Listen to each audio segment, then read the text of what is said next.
What's up, guys? Ever since I got my printer, I've always wanted to try 3D printing me some props, and but all I have is PLA and TPU. But I thought, what the hell, I'll give it a try with some PLA. So I went online and I want 3D props, and 3D props are just flat on both sides. They don't have that airfoil design. So I went on Thingiverse, couldn't find any normal props that were just flat. They all had that airfoil design. So, but I did find a toy like this. One of them things like you pull and then just spins and shoots off into the air, a little kid's toy.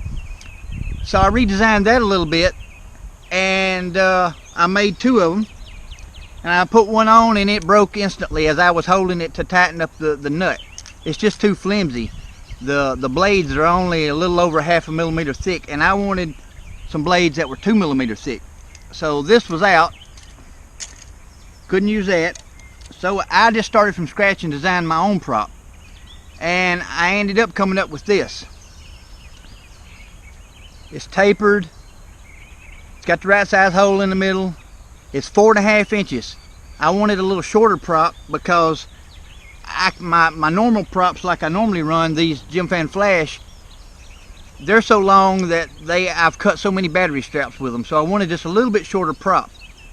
So I made this, put it on my drone. It didn't have enough lift because the way it's tapered, so much of it is smaller down here that, and it's a lot stiffer. This is a pretty good prop.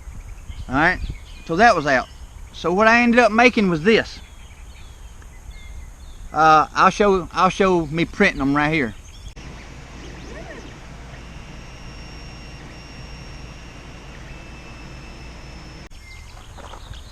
So this is what I ended up making, and as you can see, I got a lot more room here without getting into the battery strap on this tank. It's a close fit on this tank because it's supposed to have a toilet tank mounted battery, and I just don't fly like that.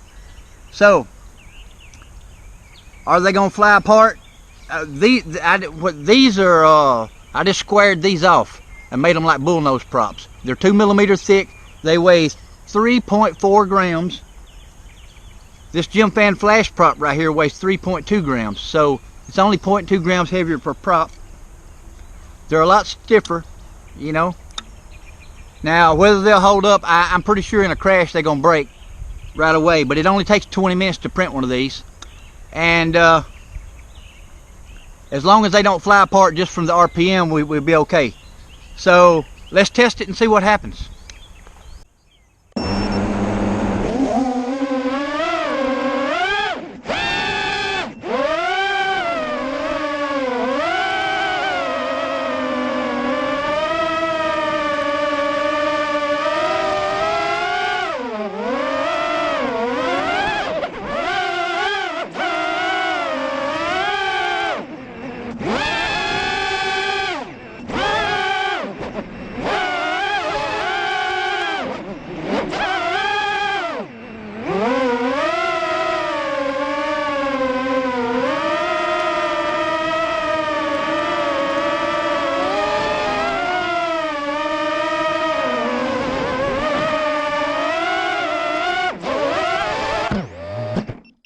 Okay guys, they're a little underpowered.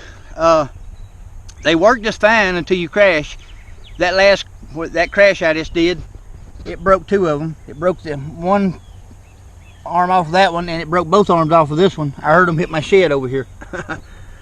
But they did work, and they didn't sling apart just from the RPM. So, but they was a little bit underpowered, almost like.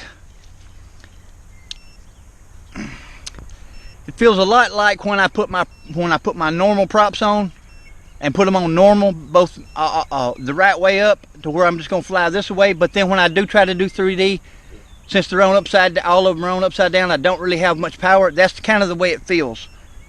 So I think I might have to go back to the drawing board and make them a little wider, so I have more surface area for lift. But it's gonna work. Alright guys, I hope you enjoyed this. Just thought I'd share it with you, and it was something I tried.